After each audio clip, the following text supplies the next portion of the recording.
गर्भ गीता भगवत गीता का मुख्य ज्ञान रूप है। जिस प्रकार मंदिर के सभी ग्रह गर्भगृह में भगवान वास करते हैं, उसी प्रकार भागवत गीता का मुख्य ज्ञान गर्भ गीता में समाया है। अपने परम कल्याण के लिए हर मनुष्य को इसका श्रवण करना चाहिए। गर्भावस्था में माँ संतान का भी भाग्य निर्माण करती है, इसलिए हर गर्भवती को इसे जरूर सुनना चाहिए। माना जाता है जो गर्भवती स्त्री इसे नित्य श्रवण कर सही चिंतन मनन के द्वारा अपनाती है, उनकी संतानें श्रेष्ठ बुद्धि श्रेष्ठ आचरण और शुभ संस्कारी होते हैं। आइए हमारे साथ साथ इस मुख्य ग्रंथ का पाठ श्रद्धापूर्वक प्रारंभ करें। एक समय की बात है, अर्जुन ने भगवान श्री कृष्ण से पूछा कि भगवान, क्या कारण है कि किसी जीव को माँ के गर्भ में आना पड़ता है तथा भांति भांति के कष्ट भोगने पड़ते हैं? ऐसा जीव किन कारणों और किन दोषों के कारण होता है? प्राणी अपने जन्म से पूर्व तो कष्ट पाता ही है, जन्म लेते समय भी उसे कष्टों से छुटकारा नहीं मिलता। उसके बाद आजीवन मृत्यु काल तक उसे रोग कष्ट आदि का सामना करना पड़ता है। यह सुनकर भगवान मधुसूदन मुस्कुराते हुए बोले, हे श्रेष्ठ धर्मधारी, मृत्यु लोक में जन्म लेने के पश्चात प्रत्येक जीवात्मा इस संसार की माया से प्रेरित होकर भौतिक संसाधनों के बंधनों में बंध जाती है। वह अपना मुख्य उद्देश्य, जो कि मात्र ईश्वर की प्राप्ति है, उसे भूलकर परिवार, पुत्र पुत्रियों, सगे संबंधियों आदि के मोह में फंसकर ही रह जाती है। मृत्यु पर पर्यता तक इन सभी में फंसे होने के बाद जब जीव का अंतिम समय आता है, तो वह अपनी अधूरी इच्छाओं के बारे में भी सोचते हुए प्राण त्याग देते हैं। ऐसा इस कारण होता है कि मानव जाति कभी संतुष्ट नहीं होती, उसे सदैव कुछ और की ही चाहत बनी रहती है। यही कारण है कि मनुष्य बार बार जन्म लेता है तथा मरता रहता है, तथा यह चक्र चलता ही रहता है। अर्जुन पूछते हैं, प्रभु, इस माया से पार पाना तो बड़ा कठिन कार्य है। बड़े बड़े ऋषि मुनि भी इसे पार नहीं पा सके, तो साधारण मनुष्य की तो बात ही क्या है। काम, क्रोध, लोभ, मोह और अहंकार, यह 5 ऐसे शत्रु है जिनसे मानव दिन रात जूझता रहता है। कृपया यह बताइए कि साधारण मनुष्य इनसे छुटकारा पाकर अपना मन किस प्रकार प्रभु भक्ति की ओर मोड़े, क्योंकि यह मन तो मदमस्त हाथी की भांति है, जो कभी भी टिक कर नहीं रहता। इसकी गति वायु के वेग से भी अधिक तीव्र है। इस मन रूपी मस्त हाथी को किस प्रकार नियंत्रित किया जा सकता है?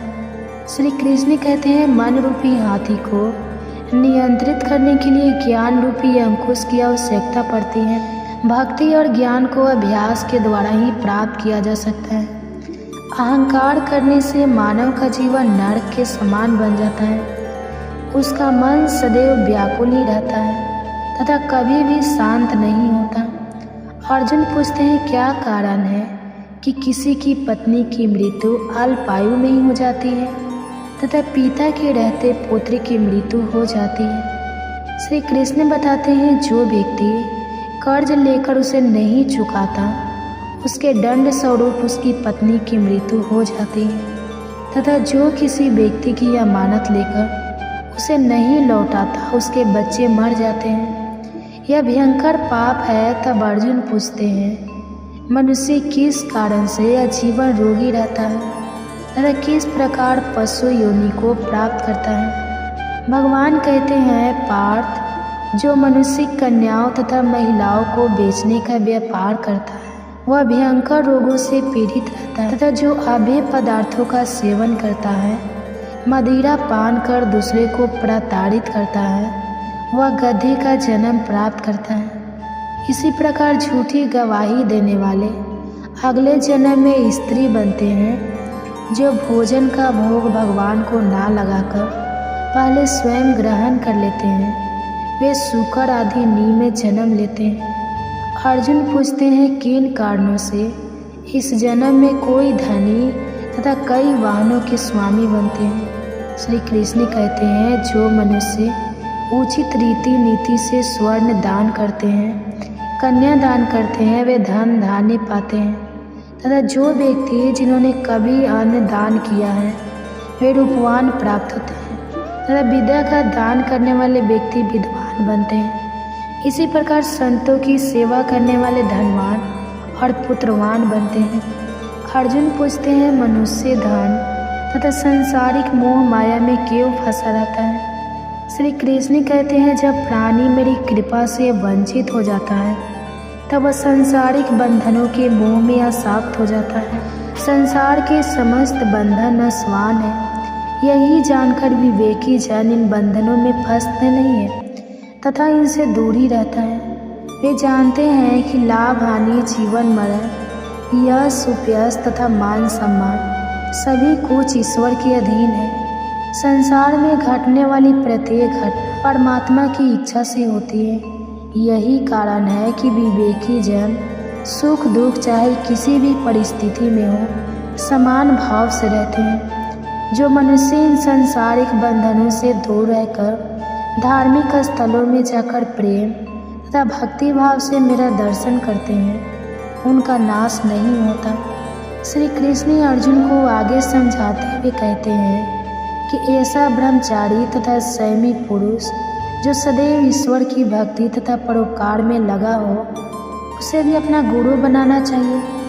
गुरु के माध्यम से ही ईश्वर की प्राप्ति हो सकती है, अन्यथा नहीं। गुरु का निरादर करने वाला मनुष्य कभी भी ईश्वर की प्राप्ति नहीं कर सकता तथा आजीवन मृत्यु लोक में ही भटकता रहता है। ऐसे व्यक्ति का तो मुख भी नहीं देखना चाहिए। समस्त संसार में गुरु जगन्नाथ है। विद्या का गुरु काशी है तथा ब्राह्मण का गुरु सन्यासी है। सन्यासी उसे कहते हैं जो कि कभी सभी कुछ त्याग कर मुझ में रम गया हो तथा अपना सर्वस्व ही मुझे समर्पित कर दिया हो। गुरु से विमुख व्यक्ति का तो भजन भी अपवित्र हो जाता है, उसके सभी कर्म निष्फल हो जाते हैं।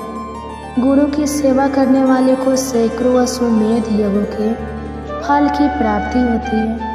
अर्जुन, जो भी इस गर्भ गीता में अंकित हम दोनों के स्वाद को सुनता सुनाता और पढ़ता है, वह भी गर्भ के दुख से छुटकारा पा लेता है तथा नरक की 84 लाख योनियों के चक्र से मुक्त होकर जन्म तथा मरण से मुक्त हो जाता है। अर्थात प्रत्येक मनुष्य को इसे पढ़ना और सुनना चाहिए। ऐसा करने से भगवान श्री कृष्ण की अनुकंपा भक्त पर सदैव बनी रहती है तथा सभी मनोकामना पूर्ण होने के साथ साथ इस जन्म और पिछले जन्मों के किए गए पापों से भी छुटकारा मिलता है। बोलो जय श्री कृष्णा, राधे राधे। आप सभी का बहुत बहुत धन्यवाद। कीजिए गर्भ कथा।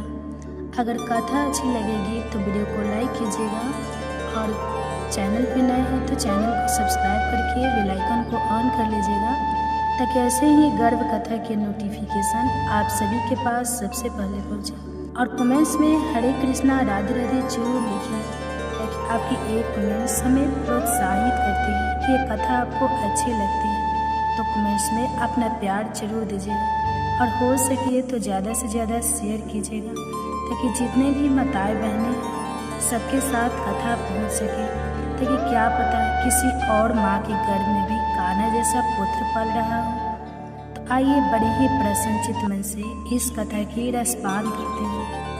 कहा जाता है कि गर्भावस्था में अगर पूरी भागवत ना भी सुन पाए तो कृष्ण के जन्म के समय की स्तुति अपने गर्भ में पल रहे शिशु को जरूर श्रवण कराना चाहिए। कहा जाता है कि श्रवण करने मात्र से शिशु में भगवान के जैसे ही गुण आते हैं। तो क्यों न हम सभी माताएं एवं बहनें अपने बच्चे की जीवन मंगल कामना के लिए क्यों न गर्भ में पल रहे बच्चे को जरूर श्रवण कराएं एक कृष्ण के जन्म के समय की स्तुति और उनकी बाल लीला। तो आइए श्रवण करते हैं।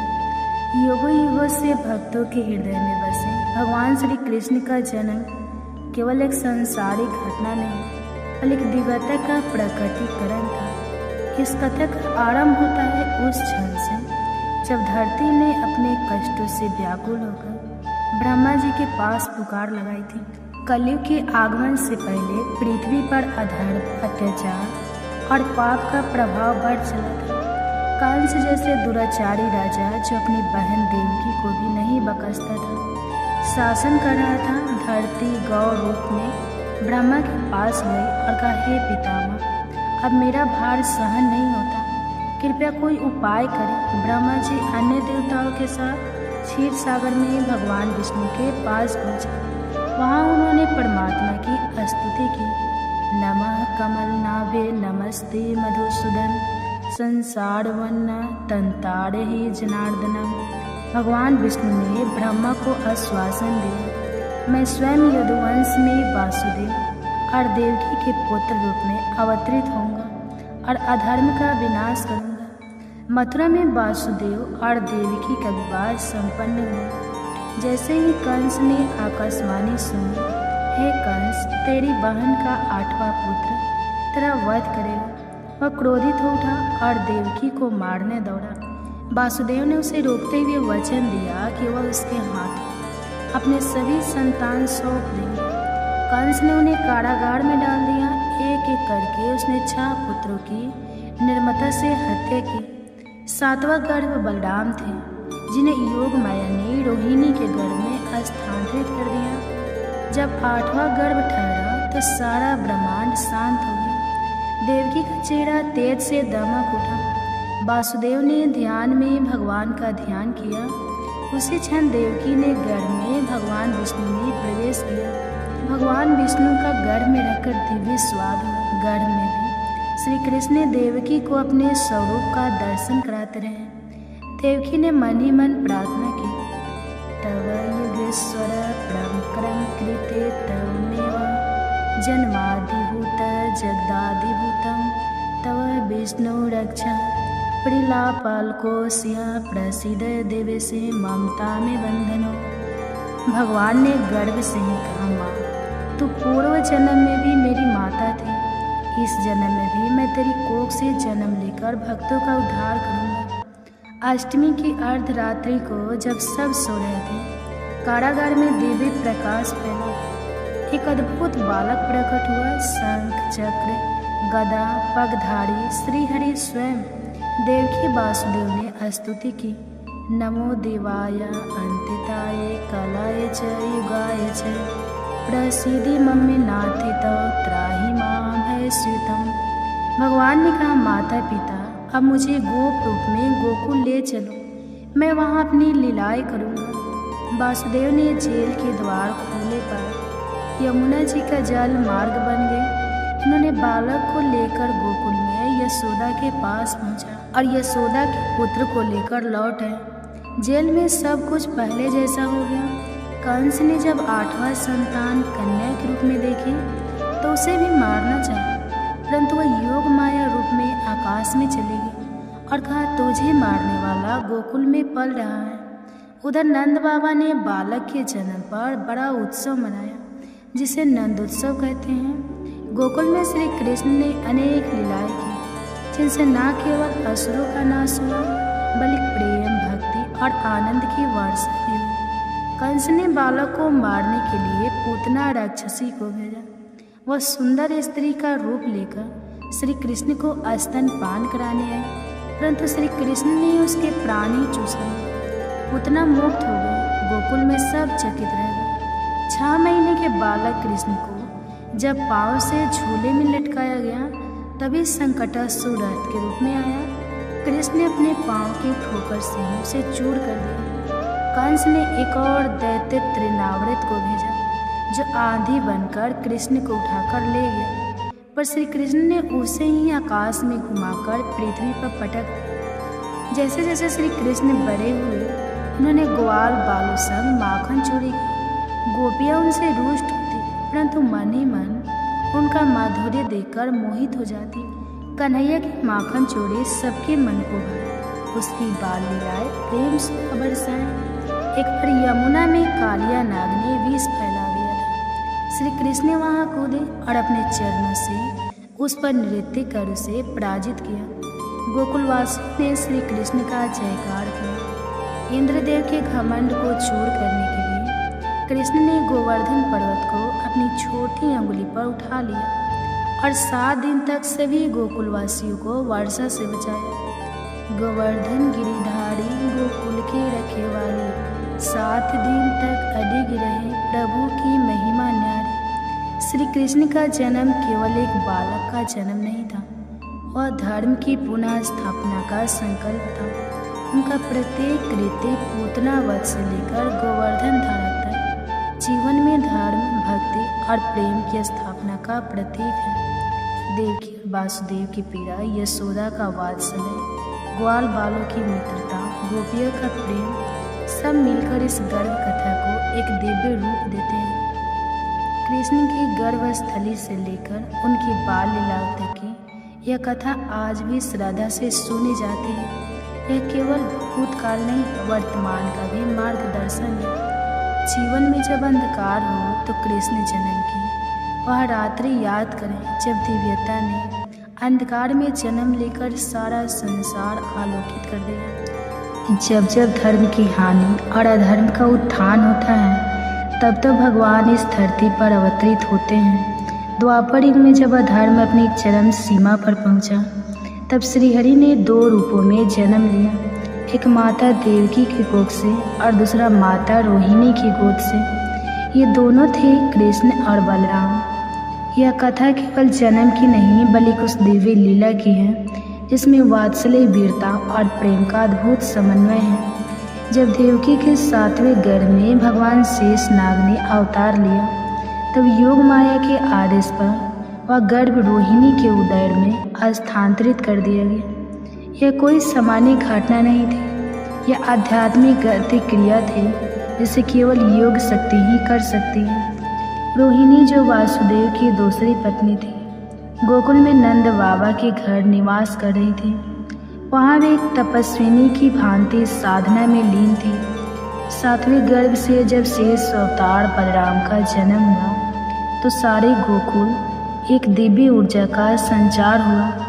बलराम का जन्म पूर्णिमा के दिन हुआ, इसलिए उन्हें बलभद्र और रोहिणी भी कहा गया। उनका शरीर गौर वर्ण का था और उनकी आंखों में तेज था। यशोदा माता ने उन्हें भी अपने पुत्र के समान प्रेम दिया। कुछ ही समय बाद श्री कृष्ण का जन्म कारागार में हुआ और वासुदेव ने गोकुल लाए। यशोदा के गर्भ से उसी रात एक कन्या योगमाया ने जन्म लिया। जब वह कन्या कंस के हाथों छूटकर आकाश में चली गई, तो उसने कहा, जिसे तू मारना चाहता है वह गोकुल में पल रहा है। श्री कृष्ण और बलराम साथ साथ खेलते, खाते और गाय चराते। बलराम बड़े भाई की भांति कृष्ण की रक्षा करते और कृष्ण अपने चंचल स्वभाव से उन्हें हंसाते। गोकुल के बाहर एक दैत्य धनुका गायों को हानि पहुंचाता था। बलराम ने उसे अपने बल से परास्त किया। यह उनकी पहली वीरता थी। जब श्री कृष्ण ने गोपियों संग रास लीला की, तभी बलराम का एक अलग स्थान था। वे गोपगणों में सम्मानित थे। श्री कृष्ण की लीला में भाग लेकर भक्तों का संबल बनाते। श्री कृष्ण जब माखन चुराते तो बलराम मुस्कुराते। वे छोटे भाई को रोकते नहीं बल्कि उसके साथ सहभाग करते। जब कृष्ण यमुना में कालिया नाग से युद्ध कर रहे थे, बलराम अत्यंत व्याकुल हुए। उन्होंने ग्वालों को रोका और कहा, कृष्ण कोई साधारण बालक नहीं है, उसके पीछे मत जाओ। और जब उन्होंने देखा कि कृष्ण नाग पर नृत्य कर रहे हैं, तो वे हंसे और बोले, अब मैं निश्चित हूँ। गोकुल के संकीर्ण गालियों से निकलकर ये दोनों भ्राता वृंदावन में आए। वहाँ दोनों ने राक्षसों का संहार किया, बाकासुर, आघासुर और प्रलंबासुर। प्रलंबासुर बलराम को अपने कंधे पर बैठा कर भागा। बलराम ने उसे पराजित किया। जब कृष्ण ने गोवर्धन उठाया, तब बलराम ने पूरे ग्राम में सभी को सुरक्षित स्थानों पर पहुंचाया। वे शिव जन्मकर्ता की भूमिका में थे। एक दिन अक्रूर जी दोनों भाइयों को लेकर मथुरा ले गए। रास्ते में यमुना तट पर रथ रुका और अक्रूर ने दोनों को प्रणाम किया। कृष्ण ने कंस का वध किया और बलराम ने चाणूर नामक पहलवान को पराजित किया। इस गर्भ कथा में जहाँ श्री कृष्ण दिव्यता और प्रेम के प्रतीक है, वही बलराम संबत और शौर्य के प्रतीक है। एक वात्सल्य की मूर्ति है तो दूसरा वीरता की। दोनों मिलकर हमें यह सिखाते हैं कि ईश्वर की शक्ति केवल चमत्कारों में नहीं बल्कि भाईचारे, कर्तव्य और सेवा में भी है। श्री कृष्ण और बलराम की लीला आज भी हृदय में जीवंत है। उनका प्रेम, उनकी बाल लीलाएं, उनकी वीरता सब मिलकर जीवन को दिशा देते हैं। जय बलराम, जय कृष्ण, भक्ति ही है सच्चा जीवन। गर्भ कथा। अगर ये कथाएँ आपको अच्छी लगेगी तो वीडियो को लाइक कीजिए और कमेंट बॉक्स में हरे कृष्णा जरूर लिखिए। और हमारे चैनल पे नए हैं और हमारी आवाज़ आज पहली बार सुन रहे हैं तो हमारे चैनल को सब्सक्राइब करके बेल आइकन को ऑन कीजिए ताकि ऐसे ही वीडियो की नोटिफिकेशन सबसे पहले आपके पास पहुंचे। तो चलिए आइए श्रवण करते हैं गर्भ कथा, जिसे प्रेगनेंसी में हर गर्भवती माता को जरूर श्रवण करना चाहिए। कहते हैं कि व्यक्ति योगिया के साथ योगी और भोगियों के साथ भोगी बन जाता है। व्यक्ति को जीवन के अंतिम राहों में उसे कौन सी गति मिलेगी यह भी उसकी संगति पर ही निर्भर करता है। संगति का जीवन में बहुत गहरा प्रभाव पड़ता है। संगति से मनुष्य जहाँ महान बनता है वहीं बुरी संगति से उसका पार्टनर भी हो जाता है। और आज संतान को ऐसे ही एक प्रेरक प्रसंग के बारे में सुनाए जो उसे बताएगी कि जीवन में अच्छा साथ होने का कितना ज़्यादा फायदा होता है। आइए कथा को प्रारंभ करें। सभी माताएं शांत भाव से बैठ जाए, अपने दोनों हाथ अपने गर्भ पर रख लें, कोमलता से अपनी आंखें बंद कर लें और अपनी संतान से कहे, आओ मेरे बच्चे, मैं तुम्हें एक कथा सुनाती हूँ। एक बार की बात है, राजकुमार को तोता पालने का मन किया। राजा को बताया गया। तब राजा ने अपने मंत्रियों से कहा, मंत्रीवर, राजकुमार को एक तोता पालने का मन है, जाकर आज शाम तक ही कहानी से तोता लेकर आओ। तोता एकदम से तो कहानी मिलता नहीं था, इसलिए मंत्री एक संत के पास गए और कहा, भगवान, राजा साहब एक तोता लेने की जिद कर रहे हैं, आप अपना तोता दे दो तो बड़ी कृपा होगी। संत ने कहा, ठीक है, ले लो। राजा ने सोने के पिंजरे में बड़े स्नेह से तोता की सुख सुविधा का प्रबंध किया। तो तब ब्रह्मा मुहूर्त में बोलने लगा तोता, जय श्री राम, ओम तत्सव, ओम तत्सव। उठो राजा, उठो महारानी, दुर्लभ मानव तन मिला है, यह सोने के लिए नहीं है, भजन करने को मिला है। राजा परिवार बड़े सवेरे उठकर उसकी बातें सुना करता था। राजा कहते थे कि तोता क्या मिला, हमें तो एकांत ही मिल गया। पर हर जीव की एक निश्चित आयु होती है। एक दिन वह तोता मर गया। राजा, रानी, राज परिवार और पूरे राज्य में हफ्तों तक शोक मनाया गया, झंडा झुका दिया गया। किसी प्रकार राज परिवार ने शोक का वर्णन किया और राजकाज पे पुनः गए। राजा साहब ने कहा, मंत्रीवर, खाली पिंजरा सूना लगता है, एक और तोता की व्यवस्था की जाए। मंत्री ने इधर उधर देखा, एक कसाई के यहाँ वैसा ही बहुत तोता पिंजरे में टंगा देखा। मंत्री ने कहा कि राजा साहब चाहते हैं कि यह तोता उन्हें मिले। तब कसाई ने बोला कि ठीक है। कसाई वाला तोता राजा के पिंजरे में पहुँच गया। राज परिवार बहुत प्रसन्न था। सबको लगा कि वही तोता जीवित होकर चला आया है। दोनों की नासिक, पंख, आकर, चितवन सब एक जैसे थे।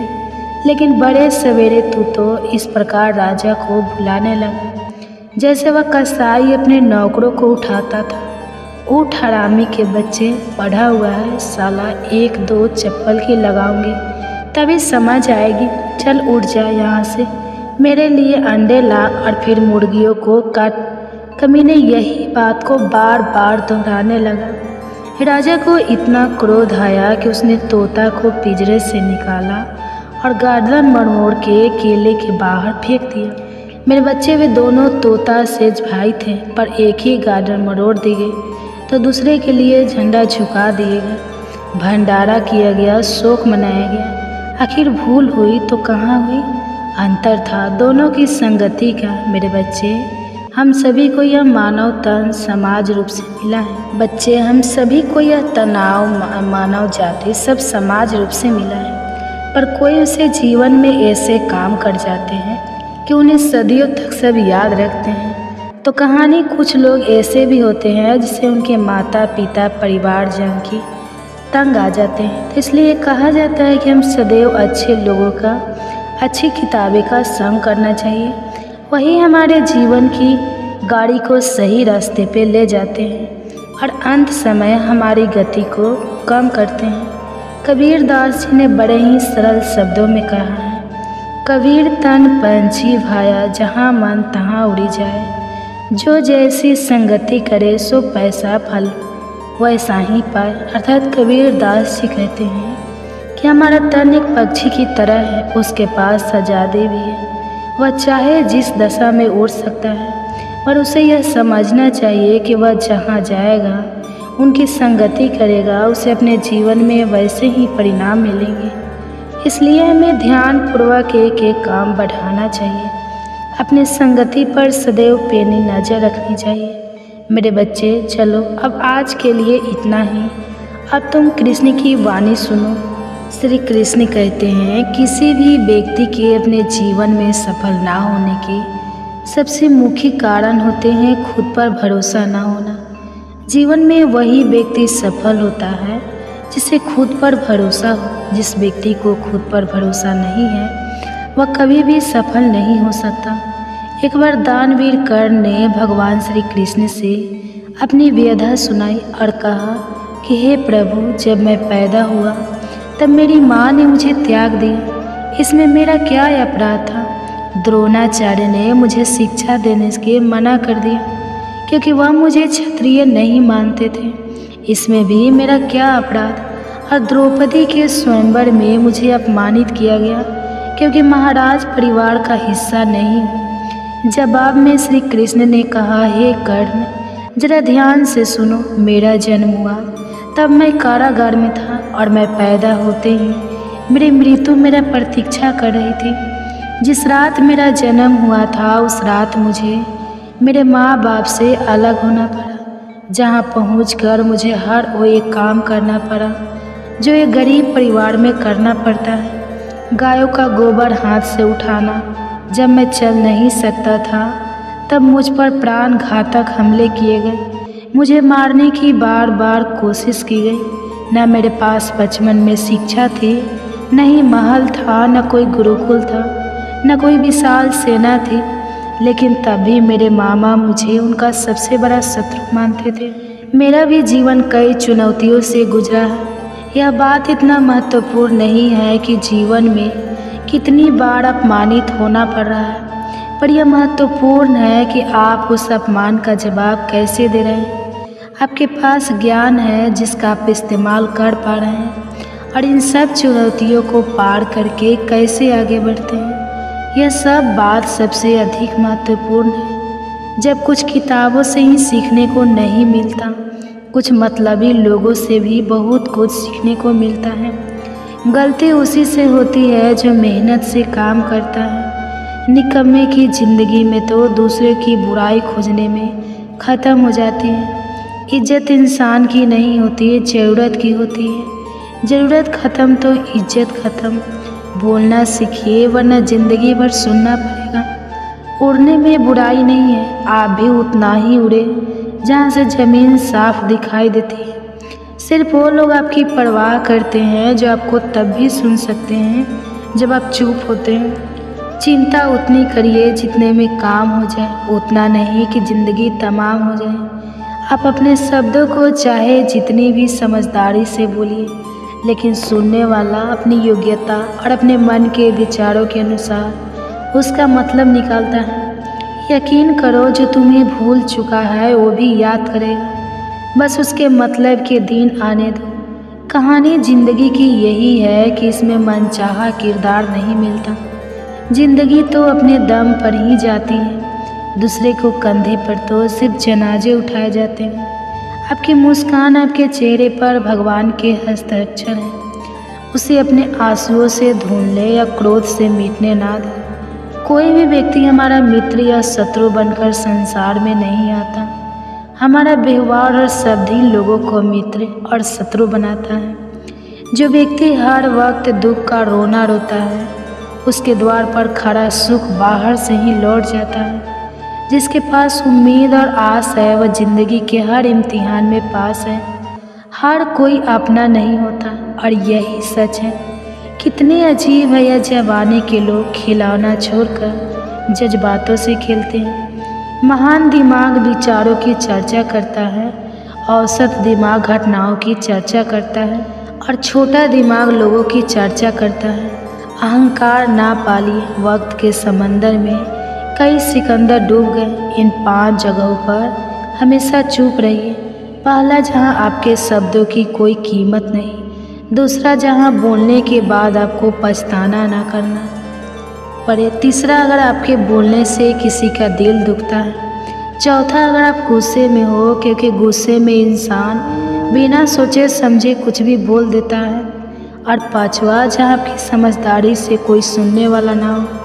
किसी का कष्ट देखकर अगर तुम्हें भी कष्ट होता है तो समझ लेना तुम्हारी आत्मा में परमात्मा विराजमान है। सिर्फ सुकून ढूंढिए, ज़रूरतें कभी पूरी नहीं होती।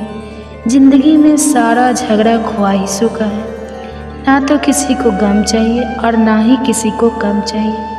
जिसके इरादे हमेशा साफ होते हैं, कई बार लोग उसके ही खिलाफ होते हैं। जो तुमसे तंग आ जाए उसे छोड़ दो, क्योंकि बोझ बन जाने से याद बनना बेहतर है। झूठ की खरीदारी ज़्यादा दिन तक नहीं टिकती। सच एक ही सही अंत तक साथ देता है। किसी इंसान के आज को देखकर उसके भविष्य का मजाक मत उड़ाओ, क्योंकि समय में इतनी शक्ति है कि वह कोयलों को भी धीरे धीरे हीरे में बदल देता है। समय जब फैसला करता है तो गवाही की जरूरत नहीं होती। इंसान का काम तमाम करने वाला शब्द है, कल करूँगा। ना तो अधिक बोलना अच्छा है, ना ही ज़रूरत से ज़्यादा चुप रहना।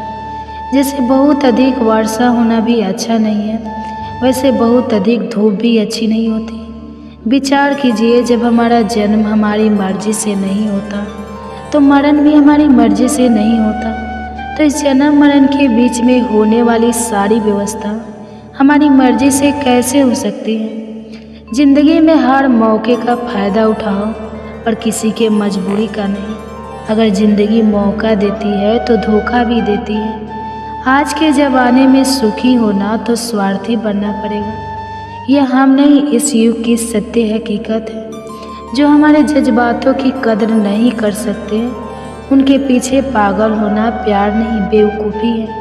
हवाएं अगर मौसम का रुख बदल सकती है तो दुआएं भी मुसीबत का पल जरूर बदल सकती है। जो दिल में है उसे कहने की हिम्मत रखो, जो दूसरे के दिल में है उसे समझने की समझ रखो। रिश्ते कभी नहीं टूटेंगे। अपनी लगन, धैर्य, हिम्मत और सकारात्मक विचारों के सहारे इंसान अनेक विकट परिस्थितियों में भी सफलतापूर्वक बाहर आ सकता है। यह एक निश्चित बात है कि आप काम खत्म नहीं कर सकते। अगर आप काम शुरू नहीं करेंगे, किसी भी काम का सबसे कठिन हिस्सा काम को शुरू करना है। कभी हार मत मानो। आज कठिन है, कल बेहतर होगा, लेकिन कल के दिन के बाद सुनहरा होगा। अगर इंसान में कुछ करने की इच्छा हो तो दुनिया में कुछ असंभव नहीं है।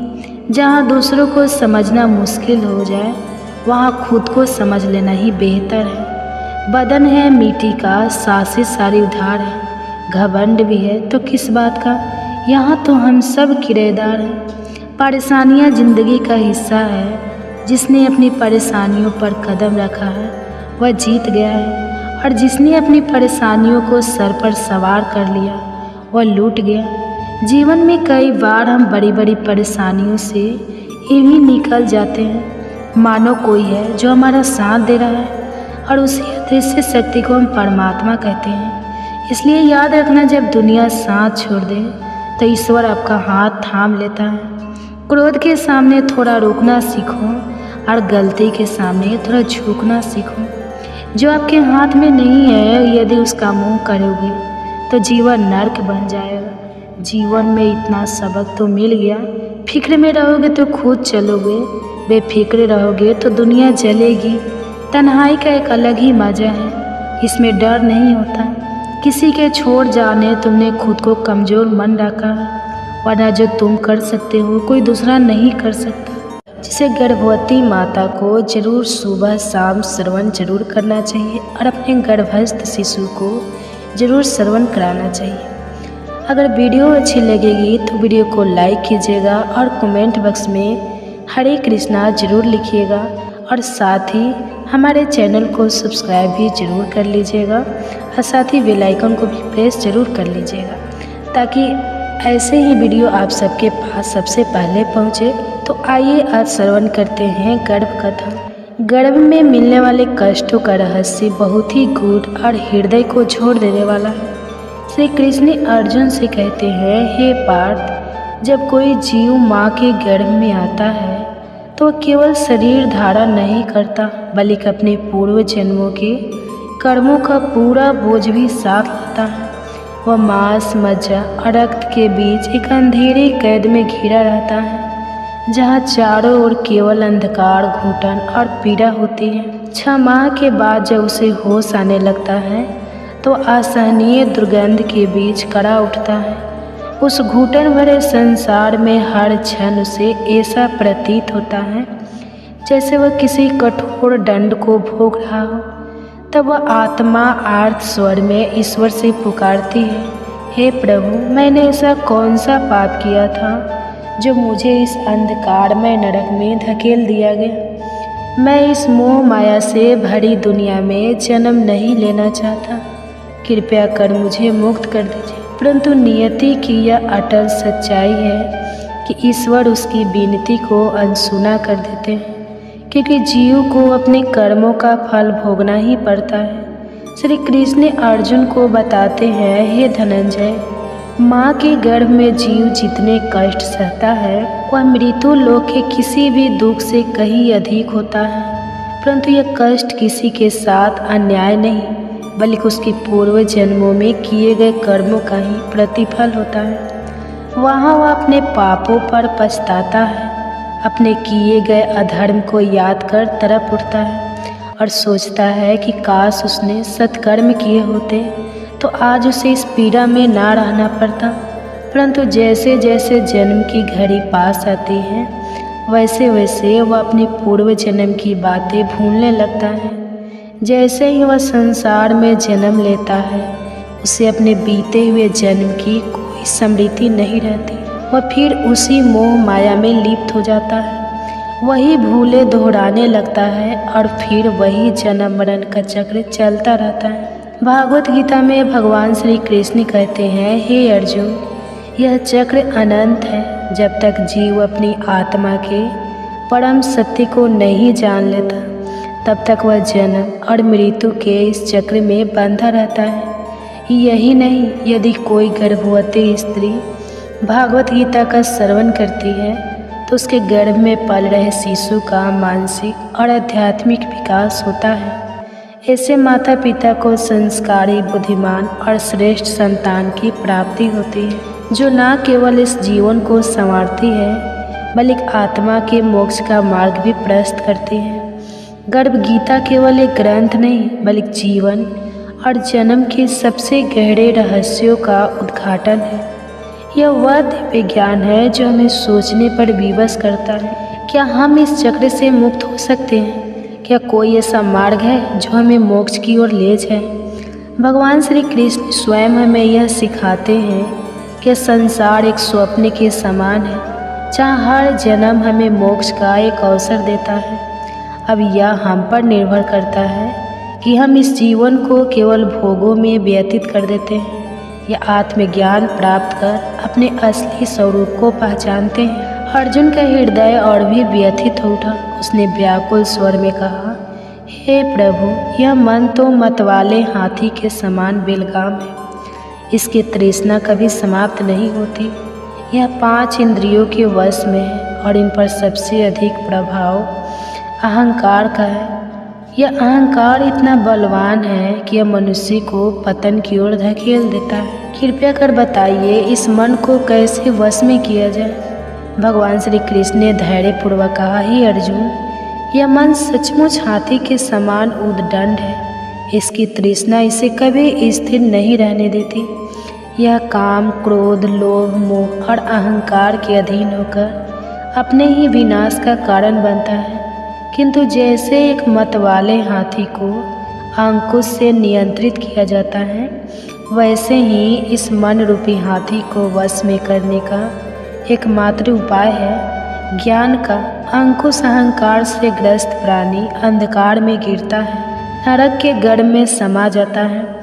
किंतु जो ज्ञान के प्रकाश को धारण करता है, वह स्वयं को बचा लेता है।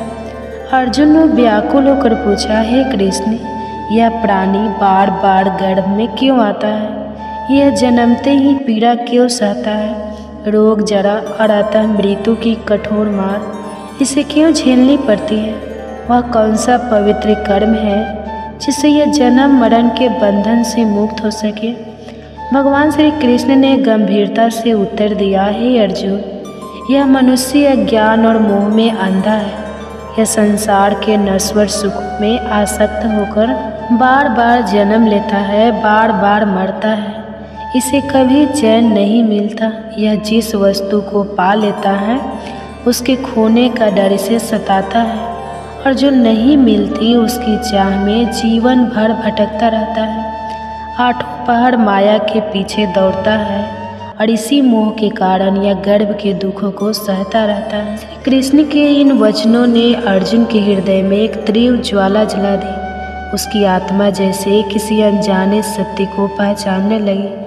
वह समझने लगा कि मनुष्य का सबसे बड़ा शत्रु स्वयं उसका अहंकार है और सबसे बड़ी मुक्ति का द्वार केवल ज्ञान में है। अर्जुन व्याकुल होकर बोले, हे भगवान, कुछ लोग तुम्हारे नाम का स्मरण करते हुए वन वन भटकते हैं, कुछ वैराग्य धारण कर लेते हैं और कुछ धर्म कर्म में लीन रहते हैं। इन सब में सच्चा भक्त कौन है? कौन वास्तव में तुम्हारे निकट है? और वह वैष्णव कौन है जो तुम्हारे चरणों का वास्तविक अधिकारी है? भगवान श्री कृष्ण मुस्कुराए और बोले, हे अर्जुन, जो मेरे नाम के लिए संसार की मोह माया त्याग कर वन में विचलन करते हैं, वे सन्यासी हैं। लेकिन जो अपने सिर पर जटा बांधते हैं, अंग पर भस्म लगाते हैं और फिर भी अहंकार से भरे होते हैं, उनमें मैं नहीं हूँ। अहंकार ही उनके लिए सबसे बड़ी बाधा है, जिससे मेरा दर्शन उनके लिए दुर्लभ हो जाता है। अर्जुन का मन व्याकुल हो उठा। वे आगे बोले, हे प्रभु, कौन सा ऐसा पाप है जिससे किसी की पत्नी की मृत्यु हो जाती है? कौन सा अपराध किसी के पुत्र को छीन लेता है? और वह कौन सा अधर्म है जिससे कोई नपुंसक हो जाता है? भगवान श्री कृष्ण ने गंभीर स्वर में उत्तर दिया, हे अर्जुन, जो व्यक्ति किसी से उधार लेता है और उसे लौटाने की नियत नहीं रखता, उसके इस पाप से उसकी पत्नी असमय मृत्यु को प्राप्त होती है। जो व्यक्ति किसी की अमानत में खयानत करता है, उसका पुत्र काल के गाल में समा जाता है। और जो किसी से वादा करता है परंतु समय आने पर मुकर जाता है, वह अगले जन्म में नपुंसक होता है। ये सभी पाप अत्यंत घोर है, जो जीवन को दुख और विनाश की ओर ले जाते हैं। अर्जुन का मन व्याकुल हो गया। उन्होंने कांपते स्वर में पूछा, हे प्रभु, कुछ लोगों को आप अपार धन संपत्ति स्वर्ण और वैभव देते हैं, वे कौन से पुण्य के भागी होते हैं? और जो हाथी घोड़ा रथ जैसे राजसी सुख पाते हैं, उन्होंने कौन सा महान कर्म किया होता है? भगवान श्री कृष्ण ने मंद मुस्कान के साथ उत्तर दिया, हे अर्जुन, इस संसार में जो मनुष्य दानशील होते हैं, जो अपने धन को धर्म और सत्कर्म में लगाते हैं, जो भूखों को भोजन कराते हैं और निष्काम सेवा करते हैं, वे स्वर्ण और अपार धन संपदा प्राप्त करते हैं। और जो व्यक्ति सत्य और न्याय के मार्ग पर चलते हैं, जो अपने जीवन को धर्म और लोक कल्याण के लिए अर्पित करते हैं, वे हाथी घोड़ा और रथ जैसे राजसी सुखों के अधिकारी बनते हैं। ये सब उनके पूर्व जन्मों के पुण्य का ही फल है। इस संसार में कर्म ही सर्वस्व है और जो जैसा करता है उसे वैसा ही फल प्राप्त होता है। अर्जुन ये सुनकर गहरे चिंतन में डूब गए। उन्होंने समझ लिया कि संसार में कोई भी सुख दुख बिना कारण नहीं आता। हर जन्म, हर परिस्थिति, हर भाग्य केवल और केवल अपने कर्मों का ही परिणाम है। अर्जुन ने व्याकुल होकर पूछा, हे प्रभु, यह संसार इतना विविध क्यों है? कोई राजा बनता है, कोई निर्धन रहता है, कोई विद्वान होता है तो कोई अज्ञानी। किस पुण्य के प्रभाव से किसी को ऐश्वर्य मिलता है और कौन से कर्म किसी को निर्धनता की ओर ढकेल देते हैं? भगवान श्री कृष्ण ने करुणा से देखा और उत्तर दिया, हे अर्जुन, जो मनुष्य स्वर्ण का दान करते हैं वे अगले जन्म में घोड़ों और रथों के स्वामी बनते हैं। जो निष्काम भाव से कन्यादान करते हैं वे पुनः पुरुष योनि में जन्म लेते हैं। जो अन्न दान करते हैं उनका स्वरूप सुंदर होता है और जिन्होंने विद्या का दान किया है वे स्वयं भी विद्यावान होते हैं। संतों की सेवा करने वाले पुण्यात्माओं को पुत्र रत्न की प्राप्ति होती है। अर्जुन ने गहरी सांस ली और पुनः पूछा, हे प्रभु, कौन सा पाप ऐसा है जिससे मनुष्य जीवन भर रोगों से ग्रस्त रहता है? कौन सा अधर्म उसे गधे का जन्म लेने को बाध्य करता है? स्त्री और टूट का जन्म किस पाप के कारण प्राप्त होता है? और वह कौन सा पाप है जिससे कोई बिल्ली का जन्म पाता है? भगवान श्री कृष्ण का स्वर गंभीर हो गया। हे अर्जुन, जो व्यक्ति कन्यादान करते समय धन लेते हैं वे पापी होते हैं और यही कारण है कि वे जीवन भर रोगों से पीड़ित रहते हैं। जो व्यक्ति अपनी वासनाओं में डूबकर मदिरा का सेवन करते हैं वे अगले जन्म में टट्टू बनते हैं।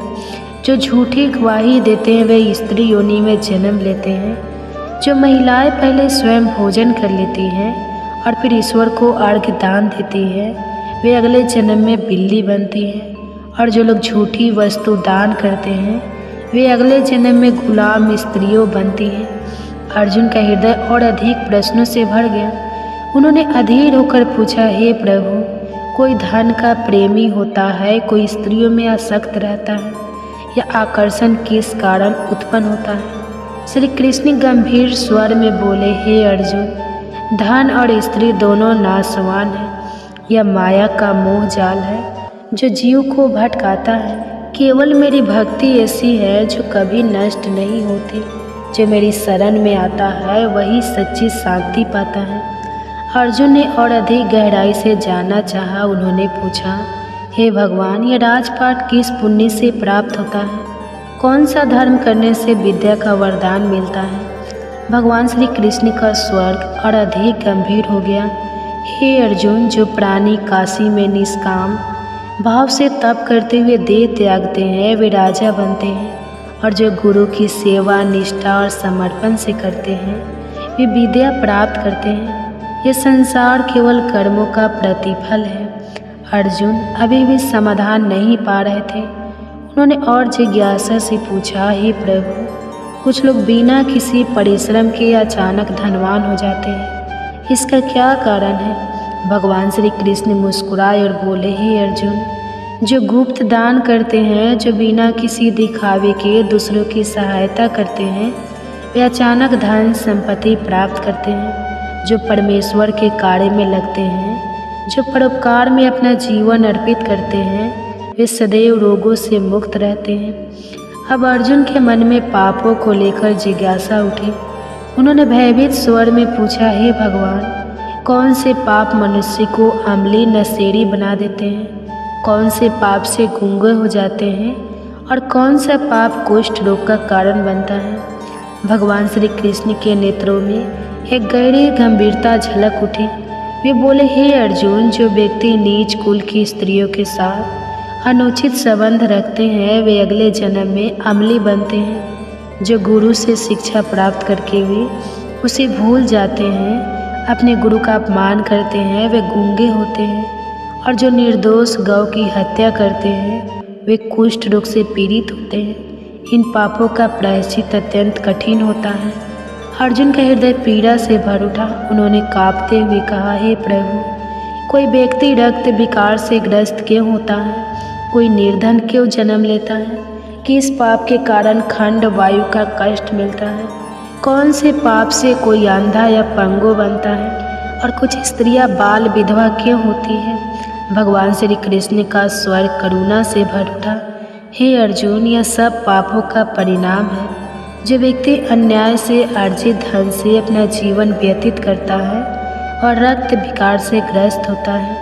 जो मनुष्य दूसरों का हक छीनता है वह निर्धनता का जीवन जीता है। जो प्राणी के साथ छल करता है वह अगले जन्म में खंड वायु लकवे का शिकार होता है।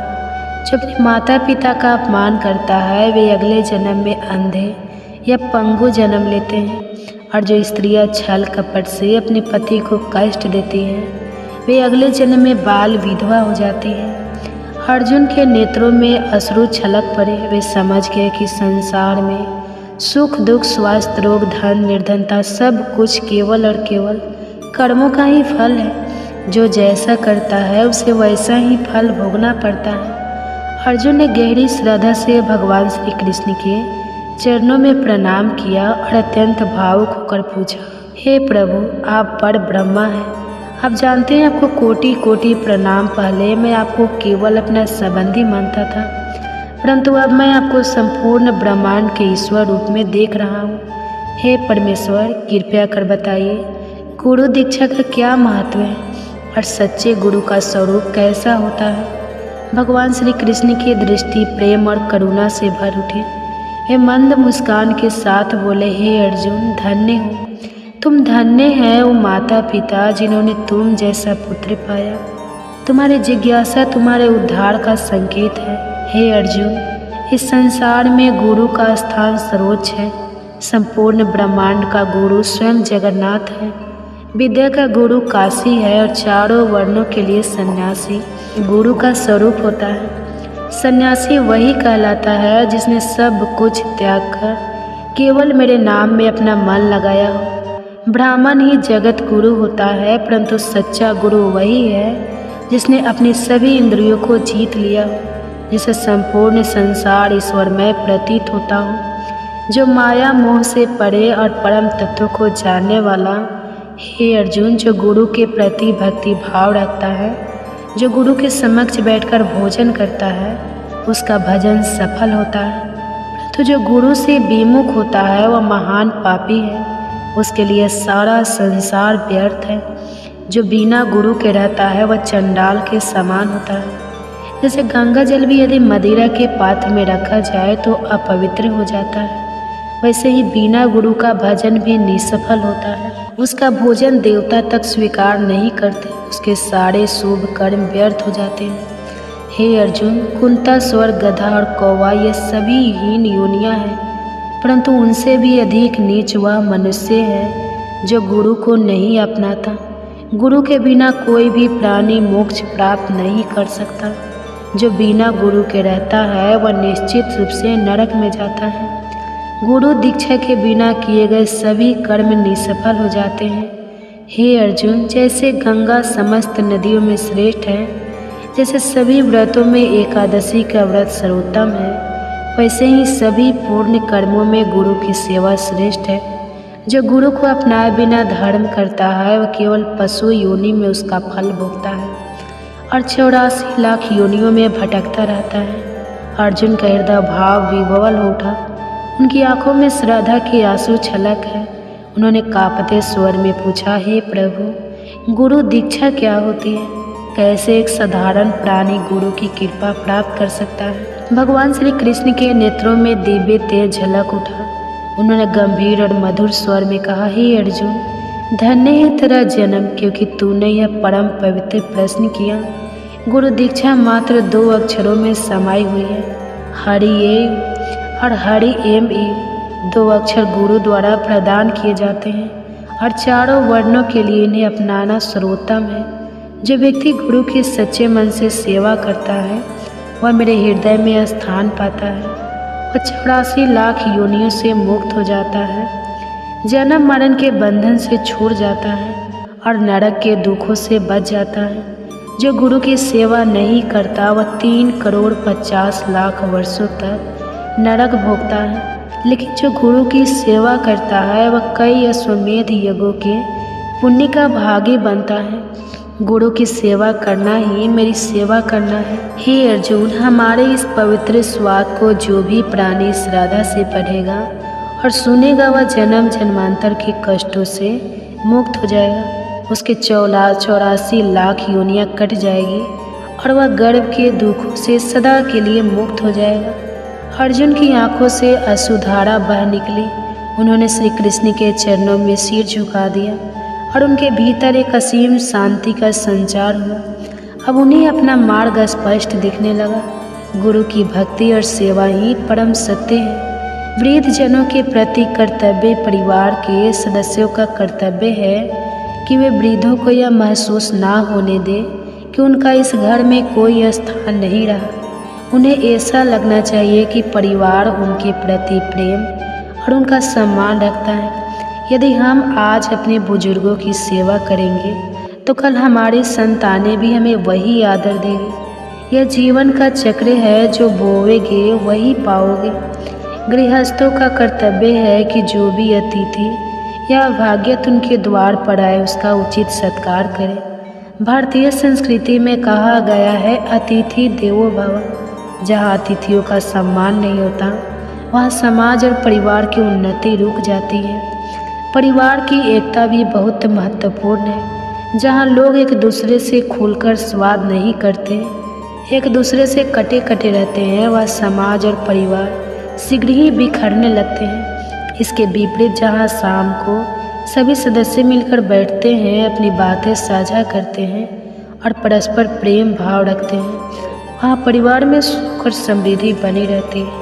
अगर कोई व्यापार लगातार घाटे में चल रहा हो तो उसे सफल नहीं कहा जाता।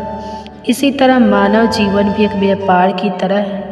अगर इसमें प्रसन्नता, शांति और संतोष नहीं है तो यह घाटे में ही चल रहा है।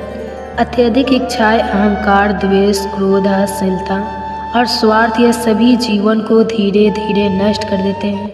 बहुत से लोग सारी भौतिक सुविधाएं होने के बावजूद भी मानसिक रूप से परेशान रहते हैं, क्योंकि वे ईर्ष्या, द्वेष, कलह, चिंता और मानसिक उलझनों में उलझे रहते हैं। धन अधिक हो या कम, लेकिन मन यदि पवित्र है तो जीवन सुखी रहेगा। शुद्ध विचार, संतों और सज्जनों की संगति से मन की पवित्रता बनी रहती है। बुढ़ापा जीवन का अंतिम सत्य, अंत भला तो सब भला, यह कहावत सही है, लेकिन अधिकांश लोगों के लिए बुढ़ापा सबसे कष्टदायक समय बन जाता है। जो व्यक्ति अपने पूरे जीवन में क्रोध, ईर्ष्या, स्वार्थ और कटुता को पालता है, उसका बुढ़ापा भी दुखदायी हो जाता है। परंतु जो संतोष, सेवा और प्रेम का मार्ग अपनाता है, वो अपने जीवन के अंतिम पड़ाव को भी शांति और सुख के साथ व्यतीत करता है। वास्तविक सुख बाहरी चीज़ों में नहीं, मन की शांति, अच्छे विचारों और प्रेम पूर्ण संबंधों में है। वृद्धों का सम्मान करें, उनके अनुभवों से सीखें, परिवार में प्रेम और एकता बनाए रखें, मन को शुद्ध रखें ताकि जीवन के अंतिम क्षण भी सुखद और शांतिपूर्ण हो। दोस्तों, अगर आपको ये वीडियो पसंद आई हो तो लाइक, शेयर और सब्सक्राइब करना ना भूलें। यदि आप हमारे YouTube चैनल वंदना काव्य पर नए हैं तो सब्सक्राइब करके बेल आइकन दबाएं ताकि हमारी हर नई वीडियो सबसे पहले आप तक पहुंचे। कमेंट्स में जय श्री कृष्णा, राधे राधे लिखना, अपना आशीर्वाद दें। हमारी पूरी वीडियो देखने के लिए धन्यवाद। जय